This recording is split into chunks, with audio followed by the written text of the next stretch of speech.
warahmatullahi wabarakatuh. Perkenalkan, nama saya Maria Alexandra. Saya calon guru penggerak Angkatan 5 Kabupaten Lumajang. Pada kesempatan kali ini, saya akan membagikan video tentang diseminasi budaya positif di sekolah. Disiplin adalah kondisi yang menjadi harapan dan impian semua warga sekolah. Sayangnya, agar disiplin dapat terwujud di lingkungan sekolah, seringkali guru menggunakan hukuman baik yang bersifat fisik maupun verbal. Sesaat cara ini mungkin efektif untuk mendisiplinkan murid. Namun efeknya, kadang murid menjadi malu, tidak percaya diri, bahkan merasa sakit hati. Maka harus ada perubahan paradigma untuk mewujudkan disiplin. Tidak dengan paksaan atau kekerasan, tapi menanamkan kesadaran pada murid dengan membudayakan disiplin positif. Disiplin positif sendiri merupakan suatu cara penerapan disiplin tanpa kekerasan dan ancaman yang dalam prakteknya melibatkan komunikasi tentang perilaku yang efektif antara guru, orang tua, dan murid. Rencana aksi nyata modul 1.4 tentang budaya positif. Yang pertama, berkolaborasi dengan sesama teman calon guru penggerak untuk merancang kegiatan diseminasi. Yang kedua, meminta dukungan kepada Kepala SMA Negeri Senduro untuk kegiatan CGP ini. Yang ketiga, membuat kesepakatan kelas agar siswa lebih tertib dan bisa belajar dengan baik. Yang keempat, melakukan diseminasi kepada tim tatib dan guru BK yang ada di SMA Negeri Senduro. Serta yang kelima, melakukan diseminasi kepada guru dan juga siswa SMA Negeri Senduro. Adapun tujuan dari aksi nyata ini, bekerjasama dengan kepala sekolah, guru, tenaga kependidikan, dan juga murid untuk mewujudkan budaya positif di sekolah, menumbuhkan motivasi intrinsik dalam diri anak untuk menjadi pribadi yang bertanggung jawab dan berbudi pekerti luhur serta akhlak mulia. Jadi rencana kita untuk mengadakan diseminasi ini pada hari apa ya saya? Kalau besok baru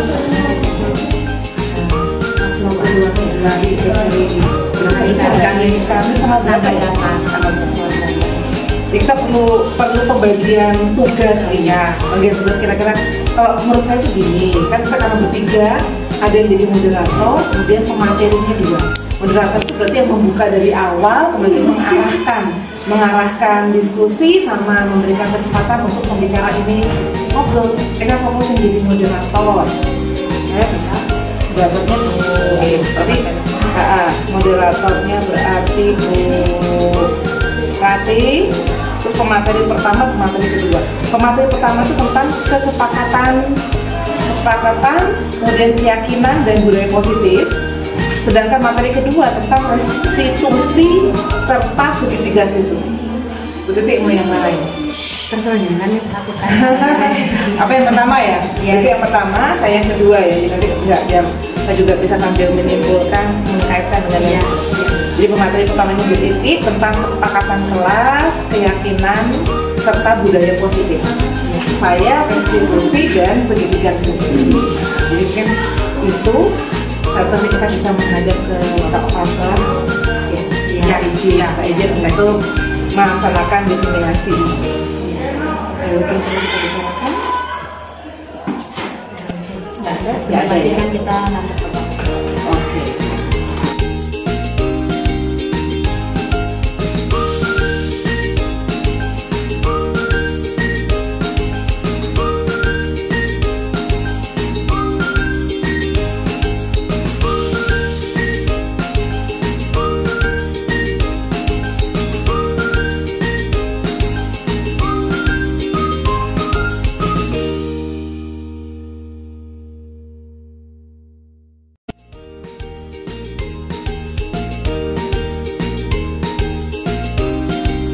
Jadi maksud kedatangan kami ke sini, kami ingin menyampaikan progres tentang pembelajaran kami dan sampai ke modul 2.1 berarti ya.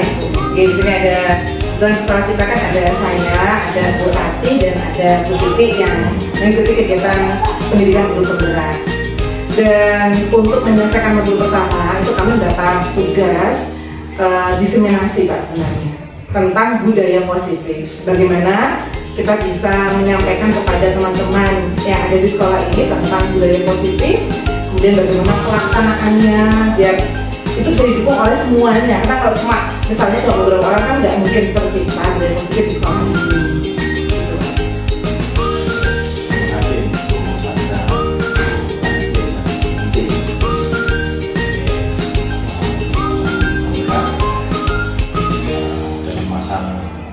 Pendidikan. Nah, tentang budaya positif itu yang pertama awal kita harus program itu langkah-langkah apa saja, mulai dari sosialisasi kepada guru, kepada sekolah, dan juga nanti yang kedua pelaksanaannya itu ada di kantor atau di apa saja yang menjadikan apa itu lingkup dari budaya positif, bisa katakan atau mengajar berkelas atau apa itu tentang sosialnya di luar guru, dan semuanya itu ada di sini. Kemudian yang ketiga pada yang sekiranya apa saja lingkup dan indikator yang tadi yang belum ditanya dan yang sudah lagi untuk bisa melaksanakan budaya positif itu di akan datang itu bisa lebih.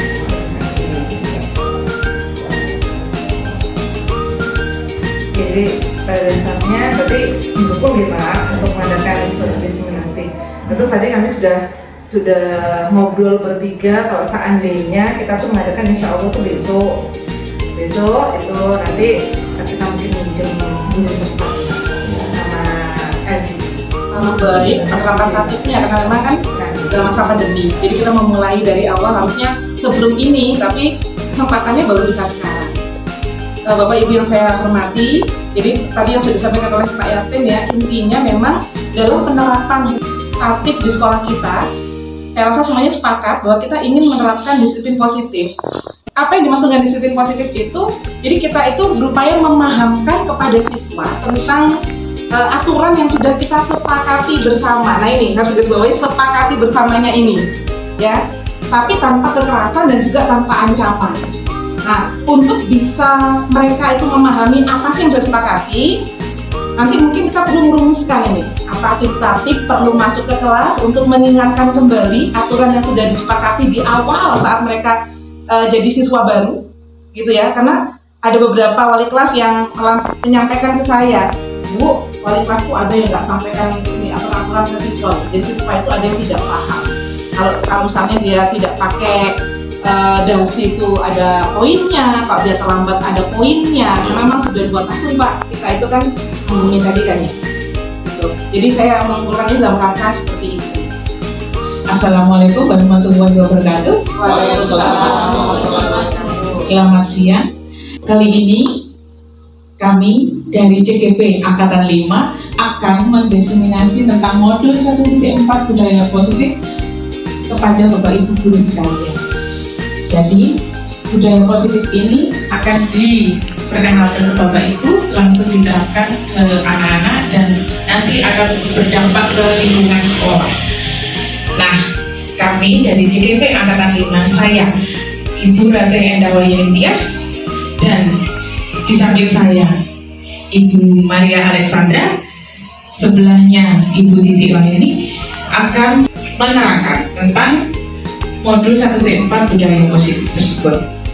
Untuk itu nanti akan disajikan terlebih dahulu oleh Ibu Maria Alexandra dan disusul nanti oleh Ibu Titi. Saya selaku moderator, nanti setelah pemberian materi selesai akan memberikan kesempatan bagi Bapak Ibu untuk memberikan suatu pertanyaan apabila ada yang belum dimengerti oleh paparan kami. Baik, kita mulai saja paparan budaya positif dimulai dari Ibu Maria Alexandra. Terima kasih Bu Rani. Sebelumnya saya mengucapkan terima kasih kepada Bapak Ibu yang sudah hadir untuk acara diseminasi kami, dan juga kepada anak OSIS yang juga sebagai anggota sekolah juga harus paham ya tentang bagaimana penerapan budaya positif di sekolah.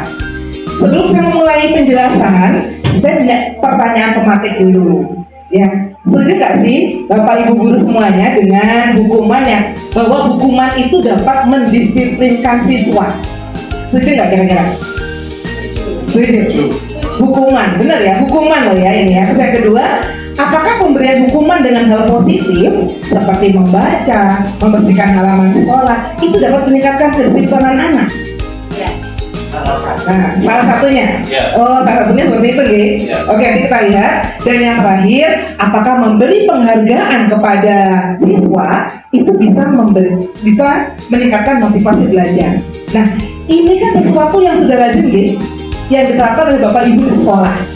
Sekarang seperti apa sebenarnya disiplin positif itu? Di sini kita akan membahas tentang disiplin positif. Kemudian ada teori motivasi, hukuman, penghargaan, ada keyakinan kelas, kebutuhan dasar manusia, dan ada segitiga restitusi. Kita mulai dulu dengan disiplin positif. Nah, ini ada sedikit ilustrasi nih. Seandainya Bapak Ibu atau anak-anak nih, saya suruh menulis sesuatu yang sangat-sangat rahasia. Mungkin Mbak Amel mungkin ya, Mbak Amel tak suruh satu sih kamu suka di sekolah ini misalnya. Habis itu kamu pegang dengan tanganmu. Kira-kira walaupun dirayu mau nggak kamu buka? Nggak mau ya. Kenapa? Karena kamu merasa itu sesuatu yang sudah menjadi keyakinanmu. Kalau ketahuan nanti kamu membuat kamu menjadi malu mungkin ya. Nah, seperti itu gambarannya Bapak Ibu.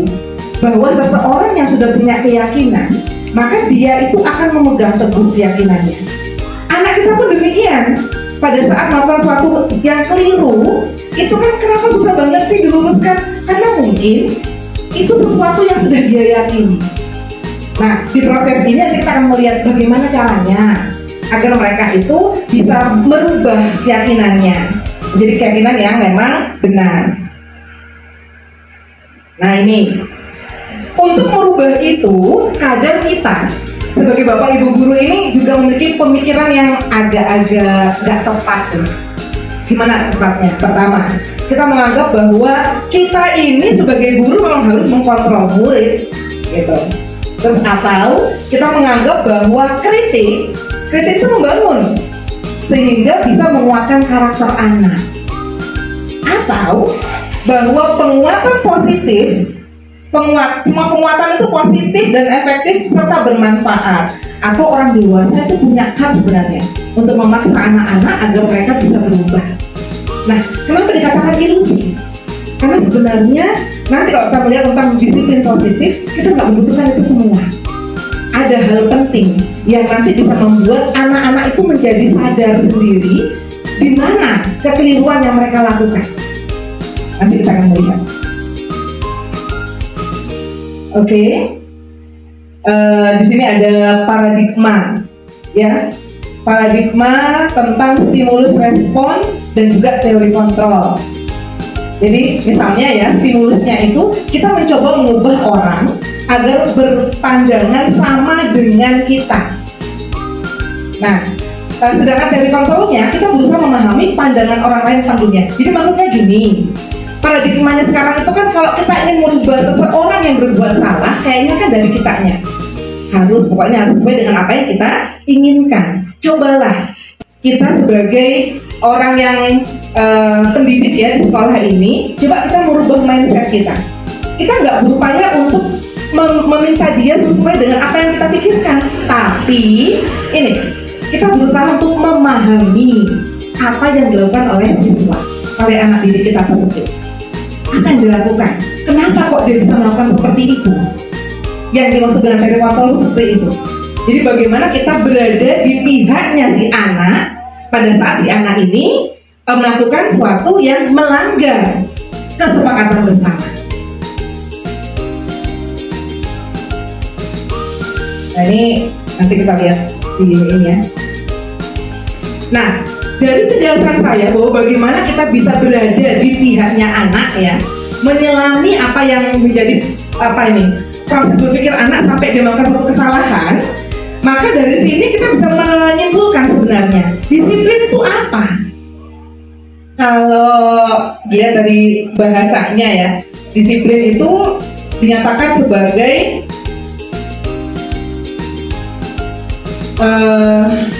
disiplin diri. Jadi disiplin itu kan sesuatu yang harus dilaksanakan, sesuatu yang dilakukan seseorang pada orang lain untuk mendapat kepatuhan.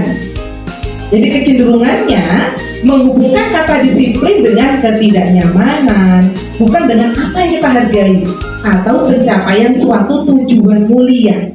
Kenapa dikasih garis merah?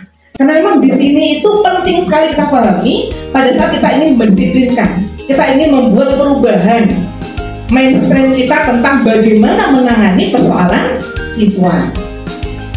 Next. Nah jadi sebenarnya kita nggak usah terlalu ini ya menekankan kepada siswa untuk disiplin, untuk materi aturan. Tapi pertama kita tunjukkan dulu tentang nilai-nilai kebajikan universal. Kita pahamkan dulu apa sih nilai kebajikan universal yang saat ini diyakini oleh siswa. Jadi kita berusaha untuk meluruskan pemahaman mereka tentang ini. Jadi misalnya ya, kalau yang sekarang ini kita kan menuju kepada profil pelajar Pancasila. Jadi yang kita inginkan nanti bagaimana agar anak kita menjadi anak yang mandiri, beriman dulu ya, beriman dan bertakwa kepada Tuhan Yang Maha Esa, berakhlak mulia, kemudian mandiri, bernalar kritis, berkebinekaan global, bergotong royong, kreatif. Nah ini yang berusaha kita tanamkan, bahwa itu adalah sesuatu yang positif yang bermanfaat untuk kehidupan mereka. Jadi nggak harus kamu harus bertakwa kepada Tuhan. Ditunjukkan dengan kalau ada azan sholat zuhur harus langsung ke masjid, nggak gitu. Tapi pendekatannya bagaimana kita memahamkan kepada dia, kamu sudah balik, kamu itu seorang muslim, maka kewajiban bagi kalian adalah menerapkan ajaran agamamu. Sekolah memfasilitasi sholat zuhur itu dikasih istirahat yang agak panjang, ada masjid yang sudah siap untuk bersih dan siap untuk di tempat sholat, wudhu juga ada air yang cukup. Nah kita memahamkan seperti itu. Jadi kita mencoba menggali agar aturan yang sudah kita tetapkan, kan aturan kita kan seharusnya kalau sisa kedua sholat jamaah kan harusnya seperti itu ya. Itu dipahami juga sebagai sesuatu yang mereka butuhkan, bukan sebagai aturan yang kalau saya nggak melaksanakan nanti guru saya akan ngoprak-ngoprak, guru saya akan mencatat waiki poin ini pada waktu sholat kok dia ada di lapangan main bola, ini kena poin. Nah harapannya sudah nggak seperti itu lagi.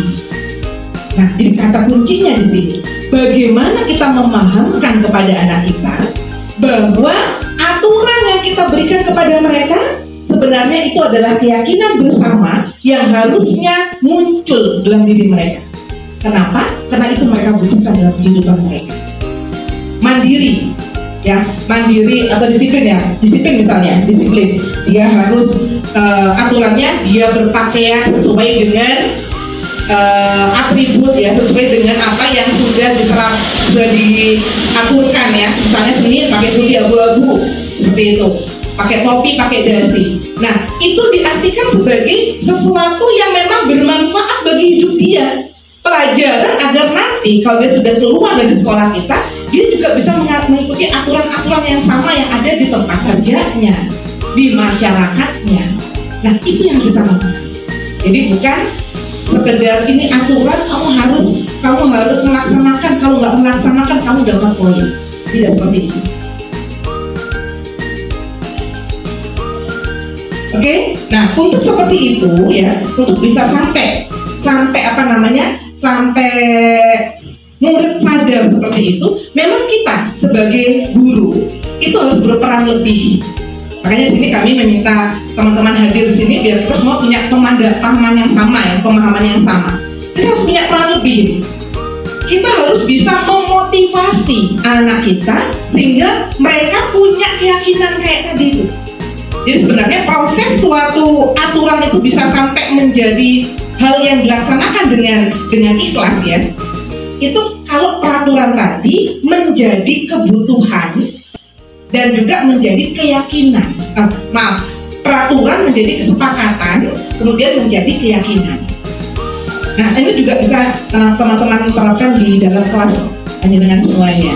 Jadi pada waktu kita mau mengajar, itu bisa pada waktu awal ya, awal pembelajaran kita membuat peraturan. Tapi peraturan itu harus disepakati dulu oleh seluruh siswa yang ada di kelas itu. Mereka sendiri yang mengajukan peraturannya, mereka sepakati, sehingga pada waktu mereka yakin bahwa ini memang baik untuk mereka laksanakan tanpa ada paksaan. Bagaimana kalau skalanya besar kayak sekolah? Mosok ya kita 600 orang kita ajak untuk berdiskusi? Enggak juga. Boleh platform kita yang buat, ya kita bisa melihat apa sih yang mereka butuhkan. Tapi setelah itu siswa harus paham. Kita harus paham apa yang sudah kita buat tadi. Jadi siswa dilibatkan. Mungkin dari perwakilan yang masih seperti ini dilibatkan untuk membuat aturan tadi. Kemudian orang tua juga dipanggil biar paham. Atau kalau sekarang sudah ada media WA, aturan yang ada kita share biar anak-anak bisa membaca. Nah, kalau sudah paham aturannya seperti itu, maka kita harapkan mereka sepakat. Gitu. Kita buka ruang. Mana yang nggak disepakati? Jadi biar mereka tidak langsung menerima gitu aja. Kalau dibuka ruang, kemudian mereka tidak ada yang protes, ya kita anggap sepakat. Dan tinggal kita sebagai guru senantiasa memotivasi. Kenapa kok ini harus dilaksanakan? Gitu. Nah, untuk cari motivasi ini, ya jadi tadi saya katakan peran kita besar sekali untuk membuat anak-anak kita sadar. Kenapa? Karena untuk membuat seperti itu tuh nggak mudah. Kita lihat ya, seseorang melakukan sesuatu perbuatan. Sebenarnya motivasinya ada dua, bisa eksternal, bisa internal. Kalau yang eksternal tuh gini, anak melakukan perbuatan, tapi karena memang dia takut sama gurunya. Gitu. Jadi kenapa kok dia tuh selalu setiap hari rapi, pakai baju putih abu-abu yang rapi, pakai topi, pakai dasi. Ternyata karena ada gurunya di depan gerbang yang senantiasa melihat. Kalau nggak rapi nanti kamu dapat poin. Berarti tuh motivasinya masih eksternal, bukan dari dalam dirinya sendiri. Nah, anak seperti ini nggak akan kuat. Pada saat dia taat pada peraturan, itu hanya terbatas kalau ada yang melihat, kalau ada gurunya. Nah, seperti ini nggak kuat. Maka yang seperti ini nanti itu adalah garapan kita nih Bapak Ibu Guru. Bagaimana caranya kita bisa menguatkan mereka, membuat mereka itu sadar bahwa apa yang sudah disepakati tadi untuk kebutuhan mereka juga. Yang kedua, ada juga yang motivasinya eksternal, tapi bukan karena takut, tapi karena ini. Karena kalau saya lakukan seperti itu, saya dapat imbalan. Dia akan dikenal sebagai anak yang rajin. Atau mungkin ada beberapa Bapak Ibu Guru ya, kalau anak yang selalu rajin masuk ke dalam kelas atau mengerjakan PR, dikasih hadiah. Nah, ini hati-hati, tadi dikatakan di awal ya, apakah benar hadiah itu bisa memotivasi? Benar, tapi nanti jatuhnya ini, motivasinya adalah motivasi eksternal. Apakah seandainya hadiah itu kita hilangkan, dia tetap taat pada peraturan? Wah, lu alam ini, kita nggak ngerti. Nah, cuma yang kita harapkan nggak itu. Yang kita harapkan itu yang paling akhir. Bagaimana siswa bisa memahami peraturan itu karena kesadarannya sendiri. Dia tahu itu dia butuhkan.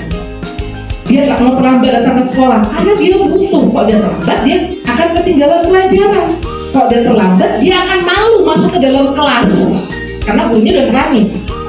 Nah, kalau sudah seperti itu, maka luar biasa. Kita sudah menanamkan motivasi internal ke dalam anak-anak kita.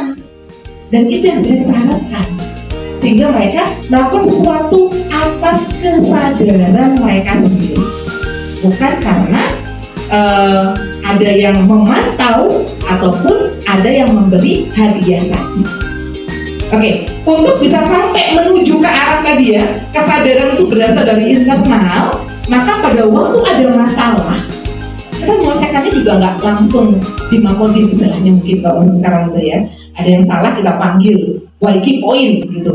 Sebenarnya memang sistem poin itu sudah di sekolah yang memang sudah ada budaya positif berlaku, itu sebenarnya nggak terlalu bijaksana. Gitu. Poin boleh agar siswa menjadi berpikir untuk melakukan kesalahan, tapi yang lebih baik ya, bagaimana siswa itu sadar akan kesalahannya. Jadi pada waktu dia salah, dipanggil oleh guru, kemudian diajak berbicara, ditanya, kenapa kok sampai melakukan kesalahan seperti itu, terlambat? Kenapa kok terlambat? Ada masalah apa? Nah, kemudian kita bantu bersama untuk menyelesaikan permasalahannya tadi. Oke, itu yang kita namakan sebagai restitusi. Mungkin Bu Titik menjelaskan tentang restitusi? Enggak. Saya lanjutkan tentang restitusi ya. Jadi restitusi itu seperti itu. Jadi ada segitiga restitusi, mungkin bisa dilanjutkan. Ciri-ciri restitusi ya.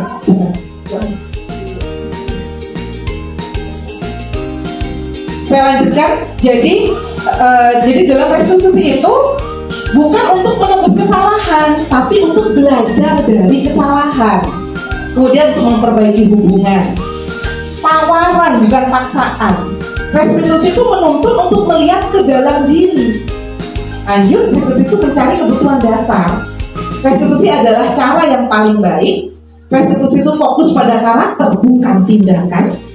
Restitusi itu fokus pada solusi. Dan restitusi mengembalikan murid yang berbuat salah pada kelompoknya. Ini akan saya jelaskan dengan segitiga restitusi. Kita lihat segitiganya. Segitiga restitusi dulu mungkin.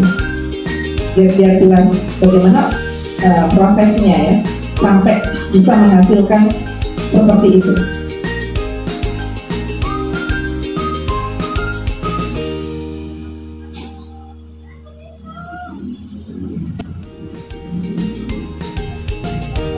Segitiga restitusi. Kalau bisa tim.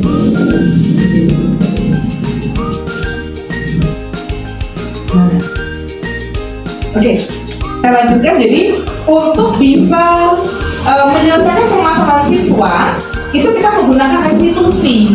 Jadi restitusi itu bukan memberi hukuman, tapi menyadarkan siswa tentang ketidaktepatan yang telah dilakukan saat itu. Nah, ada 3 prosesnya yang namanya segitiga restitusi itu ya. Yang pertama itu validasi kebutuhan dulu.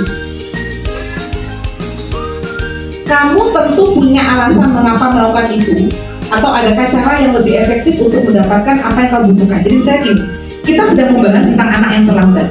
Ada anak datang nih terlambat, ya. Kemudian kita tanya dulu, kenapa kok bisa terlambat untuk hari ini? Ada masalah apa? Itu berarti kita sedang validasi kebutuhan. Anak akan cerita tuh, saya bocor Bu, saya terlambat datang, saya terlambat bangun, gak ada yang membangunkan, saya seperti itu. Atau saya ngeprint Bu. Nah, itu kita berupaya untuk menjadi dia. Oh, ban kamu bocor. Berarti awalnya kamu gak ngecek dulu. Sebetulnya Bu, malamnya tuh saya gak ngecek kalau ternyata ada masalah dengan ban saya. Atau mungkin di tengah jalan baru bocor. Nah, setidaknya kita tahu dulu alasannya. Itu yang dimaksud dengan validasi kebutuhan. Setelah itu kita masuk ke menstabilkan identitas. Setiap orang pasti pernah melakukan kesalahan. Jadi kita nggak langsung menghakimi, tapi oke, sudah berapa kali terlambat? Ini masih yang pertama kali. Memang jadi setiap orang pasti pernah melakukan kesalahan, termasuk yang kamu lakukan. Kan nggak tahu ya kalau lambatnya bocor. Jadi kita berupaya menjadi dia. Kita berupaya untuk memahami kenapa dia melanggar aturan pada pagi hari itu. Jadi kita menstabilkan identitas kalau kita menanyakan seperti itu. Setelah itu baru kita masuk ke menanyakan keyakinan. Nah, kalau menurut kamu, kalau misalnya terlambat seperti ini, walaupun Sandra tahu baru bocor, kira-kira itu melanggar aturan nggak? Melanggar kesepakatan nggak? Pasti akan menjawab melanggar. Nah, kalau melanggar terus bagaimana? Nanti dia akan menjawab biasanya di poin. Nah, itu sudah merupakan segitiga restitusi. Kita tidak langsung kamu terlambat, kamu kena poin 10, enggak gitu. Tapi kita berupaya dulu memahami apa masalah dia. Kemudian kita memahami dari dia, ya. Kalau saya jadi dia, kemudian saya itu bocor tengah jalan, kita berikan masukan-masukan di situ. Dan terakhir, ini menanyakan keyakinan. Jadi kita pastikan bahwa memang dia tahu sebenarnya kesepakatan yang sudah kita buat. Nah, setelah itu kita tetap melaksanakan aturan yang ada, tetap di poin. Tapi dengan proses yang sudah kita laksanakan, anak insya Allah tidak akan merasa sakit hati. Apalagi kalau dengan pendekatan yang kita lakukan itu tepat ya, kita melaksanakan dengan diskusi ini, dia akan menjadi sadar bahwa yang dilakukan itu keliru. Dan juga setelah itu kita juga harus menanyakan juga ya, kalau sudah seperti itu, terus nanti bagaimana ke depannya. Misalnya, ya Bu, nanti saya akan mengecek dulu mungkin kalau malam ya tentang kondisi motor saya. Jangan sampai nanti ternyata motornya bermasalah sehingga saya terlambat lagi. Itu contoh ya. Jadi pada saat kita ingin menyelesaikan permasalahan, maka kita bisa menggunakan segitiga diskusi ini. Yang di sini ada 3 tahapan. Yang pertama kita validasi kebutuhan dulu. Terus yang kedua kita menstabilkan identitas. Kita nggak menganggap dia itu orang yang bersalah, ya. Karena walaupun dia melanggar aturan, tapi kita tunjukkan bahwa sebenarnya dilakukan itu kemungkinan dia khilaf, dan kita motivasi dia tidak mengulangi kesalahan itu lagi.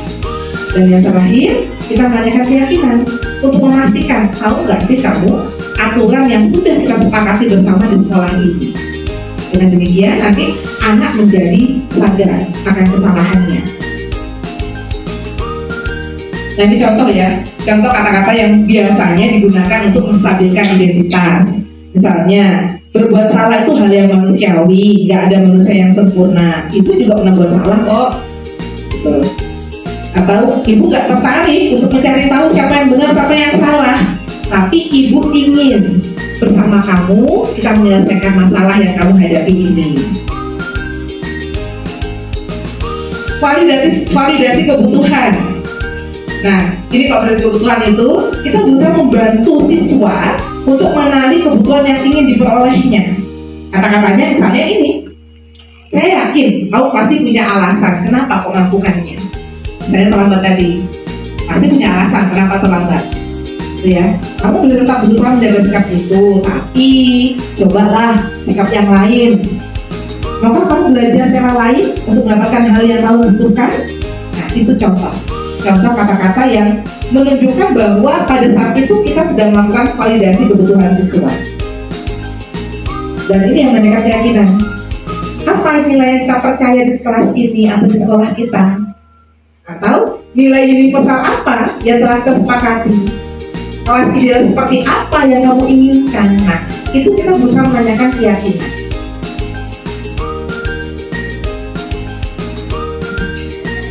Mungkin itu yang bisa saya sampaikan ya tentang bagaimana menumbuhkan disiplin positif ya yang ada di sekolah kita. Intinya, jadi kita memang sebagai guru harus merubah paradigma berpikir. Kalau yang dulu itu kayaknya pada saat ada anak yang melakukan kesalahan, maka yang dilakukan adalah ini harus diberi hukuman biar anak sadar. Tapi ternyata nggak seperti itu. Menanamkan disiplin positif itu lebih bijaksana dan lebih bermanfaat bagi hidup anak. Tidak membuat anak malu, tidak membuat anak merasa orang yang paling bersalah di dunia ini, tapi dia akan sadar akan kesalahannya. Dan tugas kita, bagaimana kita sebagai seorang guru, kita mendekati anak ya, kemudian kita berupaya untuk menanamkan disiplin positif tadi dengan cara-cara yang sudah kami sampaikan tadi. Mungkin itu dulu Bu Ratih untuk materi yang sudah saya berikan. Baik, terima kasih Bu Sandra. Untuk sesi selanjutnya langsung saja kita ke sesi tanya jawab. Apabila ada yang perlu Bapak Ibu bertanyakan, silakan. Bapak Rofiq.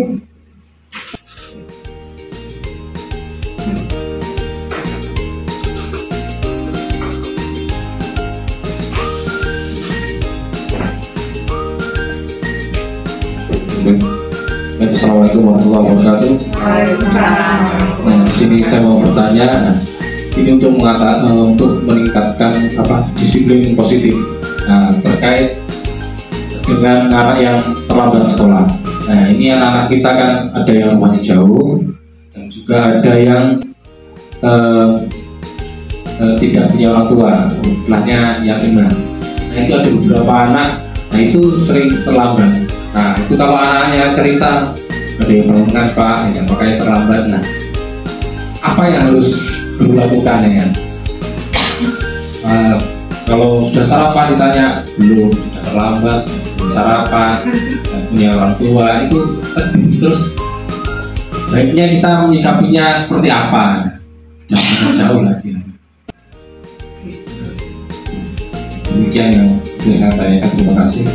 Assalamualaikum warahmatullahi wabarakatuh.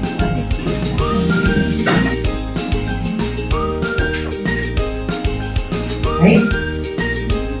Intinya bagaimana penyikapan, pertanyaan dari Bapak Rokin, intinya penyikapan dari apabila ada permasalahan yang mungkin ada anak yang melanggar tentang keterlambatan, terus bagaimana sikapnya, sebaiknya menurut versinya budaya positif, begitu nih? Baik, monggo. Terima kasih Pak Rokib. Saya ingin mengapresiasi dulu. Berarti Pak Rokib ini sudah validasi kebutuhan sudah dilaksanakan.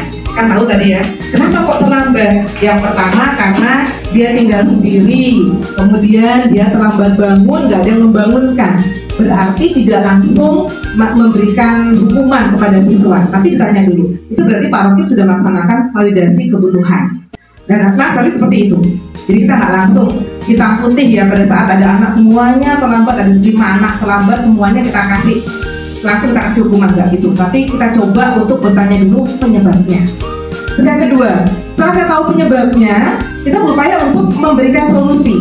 Ya, kalau yang kasus yang Pak Rokib ungkapkan ini, ya memang Pak, kalau secara manusiawi itu kayaknya kita akan merasa sedih banget, gitu ya Allah. Dia udah nggak punya orang tua, akhirnya kan dia nggak ada yang membangunkan, nggak makan pagi pula tuh. Nah, cuma tetap yang namanya aturan kan kita memang harus ini, kita memang harus menerapkan aturan. Jadi mungkin kita bisa memberikan solusi bagaimana kalau kamu memasang alarm, gitu ya, yang itu bisa membuat kamu jadi tahu kalau waktunya bangun gitu, ada alarmnya. Nggak punya ini Bu, nggak punya alarm. Jam mungkin jam kecil nggak punya, nah itu mungkin bisa kita kasih solusi. Gimana kalau saya belikan jam kecil, kan nggak terlalu mahal, gitu. Jadi itu bisa. Jadi kita berikan solusi bagaimana kalau saya berikan alarm sehingga pada saat pagi itu kamu ada alarm yang membangunkan kamu. Gitu. Kemudian yang kedua, tetap kita nggak boleh terbawa kepada situasi ya. Karena memang kondisi kayak gitu, akhirnya kita memberikan keistimewaan kepada dia, ya udah untuk kamu boleh terlambat karena memang kamu nggak punya orang tua, nggak gitu. Karena kita kepingin anak kita semuanya punya tanggung jawab, disiplin. Jadi datang tepat waktu adalah cara kita untuk menanamkan disiplin dan tanggung jawab pada anak. Jadi tadi kalau saya cuma bisa memberikan solusi yang pertama, kita kasih alarm, kita kasih jam kecil untuk alarm bagi anak biar dia bangun. Terus kedua, kita tanyakan ini Pak, bisa menanyakan keyakinan. Itu selain kita tanyakan apa sih nilai yang telah tersepakati, kan dia pasti akan menjawab, ya saya akan kena poin Pak kalau saya terlambat. Nah, yang kedua juga bisa dilakukan. Terus gini nih, walaupun kamu nggak punya bapak mungkin ya, terus kamu kepingin jadi apa sih nanti setelah lulus SMA? Karena anak pasti tanya, saya ingin jadi polisi atau tentara. Itu kan cerita yang luar biasa. Pada saat anak sudah tahu dia kepingin menjadi apa di masa akan datang, itu menjadi motivasi terkuat bagi dirinya. Jadi itu juga bisa membuat anak itu menjadi semangat lagi untuk disiplin. Kita kaitkan dengan apa yang ingin dia menjadi apa di masa yang akan datang. Jadi kalau kamu jadi polisi, ini adalah tempat latihanmu yang terbaik. Kalau di polisi nanti akan lebih disiplin daripada ini. Jadi ini latihan nih. Ayo sama-sama. Pak Rokib nanti juga akan membantu. Apa saya mispol setiap jam 4 subuh misalnya seperti itu. Nah itu jadi solusi. Jadi kita tidak hanya memberikan poin, tapi kita menguatkan kondisi anak, kita kaitkan dengan harapannya di masa yang akan datang, kemudian kita beri solusi. Mungkin gitu gimana Pak? Baik, Bapak Ibu, apabila ada yang ingin ditanyakan kembali, monggo. Ada pertanyaan lagi? Monggo, Pak. Langsung aja, monggo. Terima kasih. Teori atau konsep tentang selama ini kan kita mengasumsikan bahwa yang namanya disiplin ini ya sudah pengertiannya sudah ke arah positif ya. Memangnya ada yang dinamakan disiplin. Nah kemudian apakah ini teori-teori ini baru muncul sekarang? Dulu apakah memang benar? Karena kalau saya melihat ya berdasarkan pengalaman mengajar sekian tahun. Berapa tahun Pak itu ngajarnya? 25 tahun.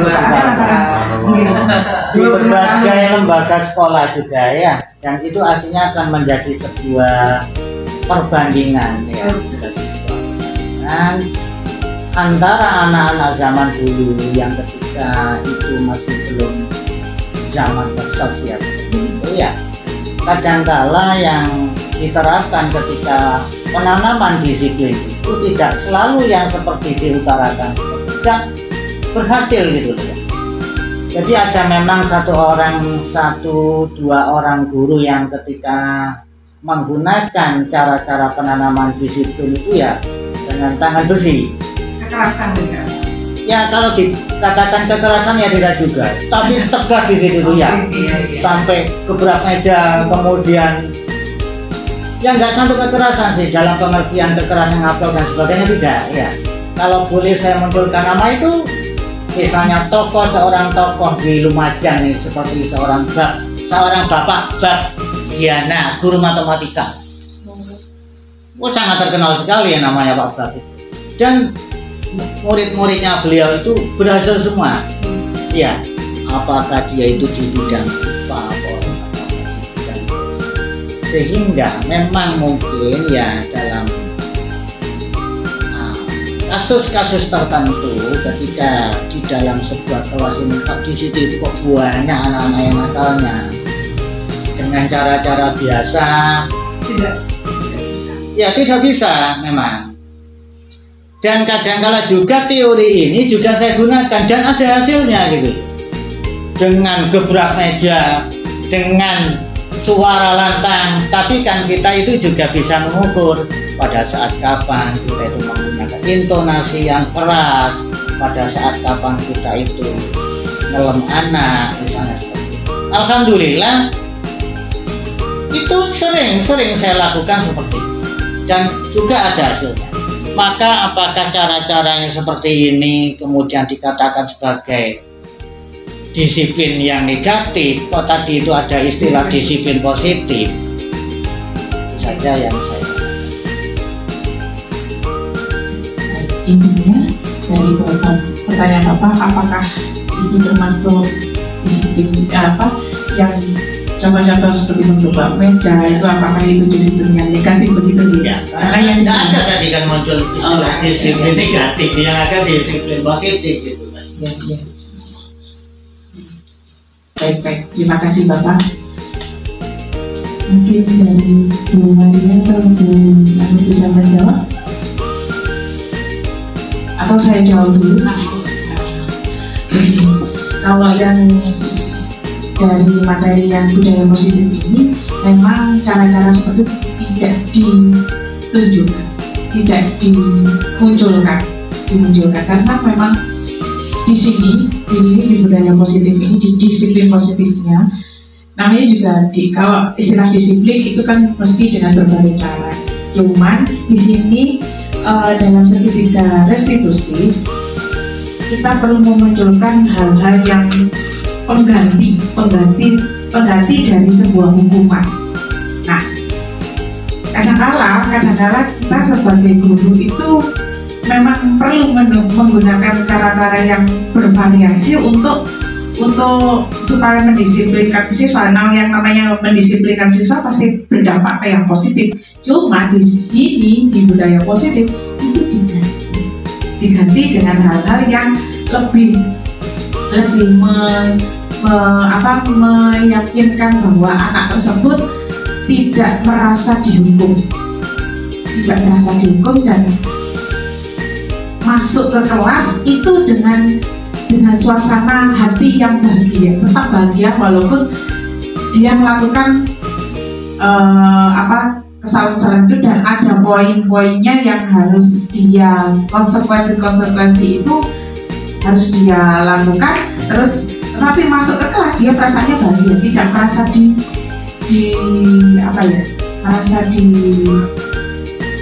ditekan. Jadi ada ya, kita mengarahkannya itu ke yang lebih halus lah, yang lebih halus dari budaya positif tersebut. Mungkin bisa menambahkan. Terima kasih. Menarik sekali nih, disiplin positif, Pak, ada disiplin negatif gitu, Pak, ada sih Pak. Jadi gini dulu yang boleh pahami, disiplin. Kalau yang selama ini kita pahami, disiplin itu apa sih? Disiplin itu kan biasanya tergambar adalah pelaksanaan suatu aturan, ya.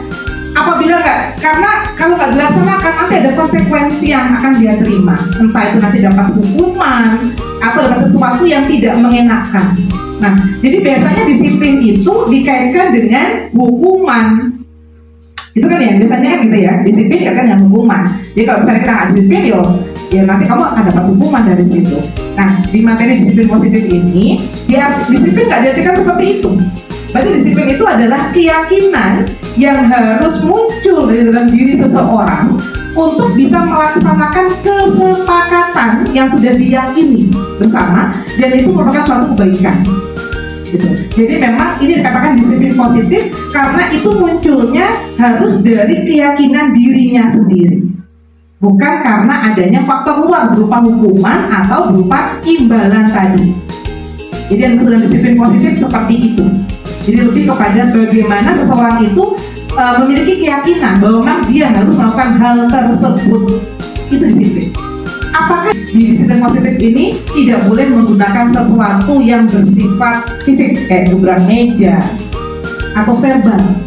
Gak cuma fisik, verbal. Kita nggak melakukan apa-apa, tapi pada waktu anak masuk langsung, oh kamu kemarin ya telah batu ke sekolah misalnya. Itu berarti kan sudah melakukan hukuman secara verbal. Nah, dalam disiplin positif memang ini kita sebagai seorang guru ataupun orang tua itu mulai diberikan pemahaman kita kan tidak boleh menggunakan hal-hal seperti itu. Karena itu Pak, walaupun memang benar untuk saat itu bisa menyelesaikan permasalahan, tapi nanti itu akan menjadi apa ya Pak ya? Turunan itu Pak. Itu akan menjadi istilahnya apa itu? Contoh turunan misalnya dia itu akan menjadi sesuatu adat yang menurun yang nanti itu akan menimbulkan luka turunan Pak. Oke, saya pada waktu sekarang saya bisa merasakan saya jadi anak baik karena dulu guru saya sering bentak saya.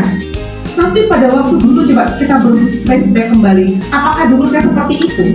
Enggak, saya dulu pernah menjadi orang yang sangat sedih karena di depan teman saya dimarahi oleh guru saya. Saya bisa menjadi orang yang sangat insecure karena saya merasa sebenarnya saya nggak salah. Saya itu sudah berangkat pagi tapi ban motor saya itu yang kempes. Saya pernah mengalami seperti itu di zamannya. Kan sekarang saya merasa bahwa saya itu melihat ada hasil dari apa yang dilakukan oleh guru saya. Tapi itu membentuk karakter saya Pak. Akhirnya saya merasa ternyata memarahi itu membuat anak menjadi disiplin tanda petik. Sehingga pas saya jadi guru, pada saat anak terlambat saya juga akan marah. Kamu tuh bla bla bla bla. Padahal kita harus paham bahwa anak memiliki kodrat yang berbeda sesuai dengan zamannya. Betul tadi Pak Yusuf mengatakan bahwa sekarang itu karena banyak model-model gitu. Mereka itu akhirnya mereka tuh bisa melihat hal-hal yang di luar sana, yang jauh di sana, yang kita dulu nggak pernah melihat karena kita cuma punya televisi TVRI. Terjadinya seminggu baru disiarkan seminggu kemudian. Artinya apa? pada saat anak itu wawasannya semakin luas, semakin banyak yang dia pahami tentang fakta di luar sana, dia semakin sadar bahwa yang dilakukan itu sebenarnya nggak tepat. Bahwa pada saat saya itu dimarahi, itu menjatuhkan harga diri saya. Itu dia sadar, Pak. Dulu kita nggak sadar, karena kita nggak ngerti. Pokoknya aku masih diterima, ya isiku, gurunya apa itu diterima. Gitu. Jadi memang adanya perubahan zaman ini yang menyebabkan kenapa kok akhirnya timbul teori-teori yang menyempurnakan teori yang sudah ada sebelumnya. Apakah ini teori baru? Sebenarnya tidak juga. Cuma teori ini digaungkan kembali karena memang melihat mulai kesini ya ada dampak psikologis yang diterima oleh siswa kita pada saat kita salah memperbaiki ya kesalahan yang mereka lakukan, dan itu akan menjadi dosa turunan gitu. Itu nanti akan terbawa terus oleh si anak tadi, itu akan menjadi pengalaman buruk, dan semua anak tuh nggak sama ya mentalnya. Kalau anak yang mentalnya bagus, yang mungkin dari keluarganya memang sudah terdidik, mohon maaf keras gitu ya, dia mendapatkan hal seperti itu, mungkin itu nggak ada masalah. Dia mendapat bentakan segala macam biasa. Bapakku lihat bentak lebih keras daripada itu. Tapi ada juga Pak, ibu-ibu, bapak ya, yang anak itu yang nggak pernah dididik dengan hal seperti itu juga harus kita juga harus memahami. Jadi pada waktu dibentak, dia akan nangis, itu akan membuat luka yang sangat dalam diri dia. Itu juga harus kita rangkul juga anak yang seperti ini. Sehingga dalam budaya positif ini memang kita tidak diajarkan untuk memberikan hukuman bersifat fisik ataupun verbal, tapi kita berupaya untuk menanamkan keyakinan tadi. Kita ajak bicara, ngobrol, sehingga kita tahu permasalahannya di mana. Gitu. Dan ini ada tadi yang belum tersampaikan ya. Pada saat kita memberikan sesuatu ya, karena mereka melakukan sesuatu yang keliru, itu pun juga ada istilahnya, ada hukuman dan konsekuensi. Nah, kalau yang harusnya kita lakukan itu adalah konsekuensi, bukan hukuman. Kita nggak boleh menghukum anaknya. Apa bedanya? Kalau hukuman itu sesuatu yang menyakitkan, yang harus terjadi. Kalau konsekuensi sesuatu yang harus terjadi. Kalau hukuman membuat anak tidak nyaman gitu ya. Tapi kalau konsekuensi, anak tidak nyaman tapi sebentar. Setelah itu dia sadar bahwa memang dia harus. Contohnya gini, anak terlambat, kemudian dia disuruh push up 50 kali. Itu kira-kira hukuman atau konsekuensi? Hukuman ya, karena tidak sesuai, dia terlambat. Maka seharusnya ya konsekuensinya kalau terlambat atau poin, sepakati apa? Poin. Atau anak tidak mengerjakan PR, disuruh nulis saya lalai mengerjakan PR 100 kali, itu hukuman. Itu tidak begitu. Jadi seharusnya dia diberikan soal yang pertama tanya dulu ya, kenapa dia mengerjakan PR. Kalau dia bilang saya nggak bisa Bu, saya nggak bisa, PR itu susah bagi saya, ya berarti mungkin kita bisa mencari metode yang membuat akhirnya dia itu bisa. Entah kita kasih waktu di luar, ya memang guru jadi berat ya pekerjaannya ya kalau kita memang menerapkan ini. Jadi kita kasih waktu khusus biar dia kepada paham ya materi kita. Selain itu kita berikan soal lain seperti itu. Jadi gitu Pak Yusuf, kabul dengan Pak.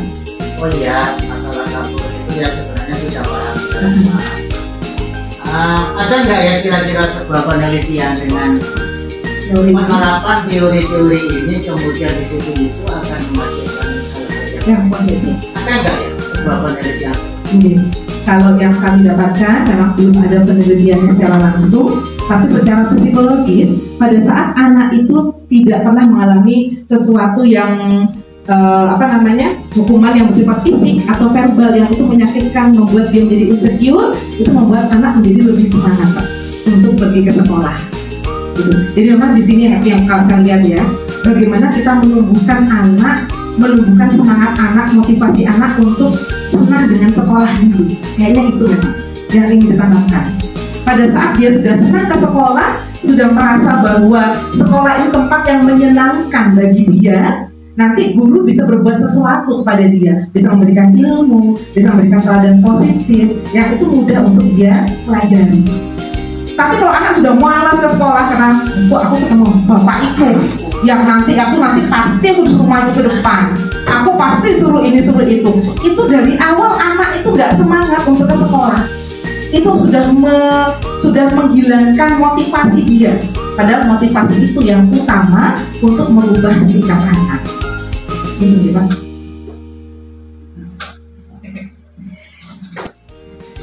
Baik, terima kasih. Apabila ada yang perlu ditanyakan kembali, sudah? Cukup ya. Terima kasih atas kehadirannya Bapak Ibu sekalian karena sudah mendengarkan dan memberikan pertanyaan-pertanyaan juga tadi yang berhubungan dengan penjelasan dari kami ketiga JGP, Bu Sandra, saya, dan Bu Titi. Di sini saya dapat memberikan refleksi dari hasil pemberian materi budaya positif bahwa budaya positif ini memang perlu diterapkan ke sekolah kita, yaitu SMA Semburo, karena memang kita dengan anak-anak yang memiliki kodrat yang sesuai dengan kodrat zaman dan kodrat alam, itu kita wajib untuk memberikan dukungan, memberikan keyakinan bahwa kalau kita datang ke sekolah itu dengan perasaan bahagia. Tentu saja perasaan bahagia itu akan menimbulkan semangat dan rasa mencintai kepada sekolah kita itu akan bertambah. Begitu, maksudnya begitu dengan budaya positif tersebut. Dan tidak ada hukuman, yang ada konsekuensi. Terima kasih Bapak Ibu sekalian. Mungkin ada yang perlu ditambahkan dari Bu Sandra dan Bu Titik? Sudah, terima kasih. Baik, terima kasih Bapak Ibu, sekian dari kami, paparan dari kami. Saya dan teman-teman mohon izin untuk menutup dengan kalimat Alhamdulillah. Sekian dari saya Ratih Endahwani Tias dan Ibu Maria Alexandra dan Ibu Titi mengakhiri acara ini dengan tentu saja dengan semangat dan bahagia. Terima kasih atas kehadirannya. Wassalamualaikum warahmatullahi wabarakatuh.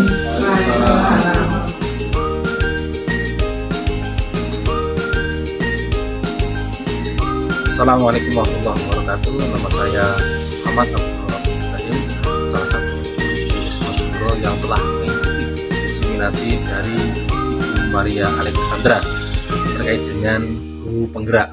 Nah, dari hasil diseminasi kemarin, alhamdulillah saya mendapatkan sangat banyak manfaat. Salah satunya itu cara menangani siswa yang bermasalah, yaitu dengan disiplin positif yang sangat baik sekali. Ini memberikan alternatif baru, memberikan cara baru agar semua guru di Indonesia tidak melakukan hal-hal yang tidak sesuai dengan seharusnya, bisa melakukan disiplin positif dengan baik dan cara-cara yang bagus. Nah, ini membuat suatu gerakan baru bagi pendidikan di Indonesia. Dan untuk para guru penggerak, tetap semangat menjalankan tugasnya, yaitu tentang disiplin positif. Kami sebagai guru juga sangat termotivasi akan terkait dengan itu. Nah, semoga nantinya dan pendidikan di Indonesia bisa lebih baik lagi, lebih maju lagi terkait dengan pelaksanaan disiplin positif. Terima kasih. Assalamualaikum warahmatullahi wabarakatuh. Saya Muhammad Yusuf, guru matematika SMA Negeri Semburo.